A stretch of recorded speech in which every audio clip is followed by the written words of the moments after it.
খবরদার। আমি এটা শুনেছি গতকালকে, এক ভদ্রলোক একটা মসজিদের ইমাম, তিনি একটা সমাবেশে এসে বক্তৃতা দিয়েছেন।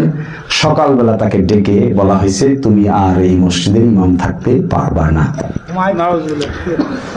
তো ইমাম সাহেব সকালে আমার আসছেন, এসে বলতেছেন যে আপনি এরকম একটা সমাবেশে আমি এইরকম কথা বলছি, আমাকে এসে বলছেন ইমাম থাকতে পারবেন না। আমি লোকটাকে কল দিলাম যে আচ্ছা ভাই, এই লোক কি অপরাধ করলো? সেই ইমাম সাহেব, তার কি একটা ব্যক্তিগত মতামত থাকতে পারে না? সব মতামত কি আপনার পক্ষে যাবে? ইমাম সাহেব পক্ষে তো নাও যাইতে পারে, হইতে পারে না এরকম। একজন ইমাম সাহেব আমার সমালোচনা করতে পারে না? পারে। আবার আমার পক্ষে বলতে পারে না? পারে। আবার অপর পক্ষে একজন ইমাম সাহেব বলতে পারে না?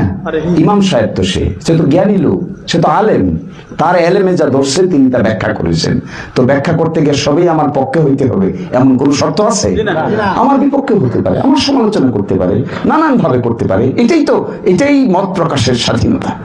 এই মত প্রকাশের স্বাধীনতা যদি একজন মানুষের রিজিকের উপর আপনি হাত দেন, আমার মনে হয় না আল্লাহ তাআলা এই সমস্ত অন্যায় কোনদিন সহ্য করবে।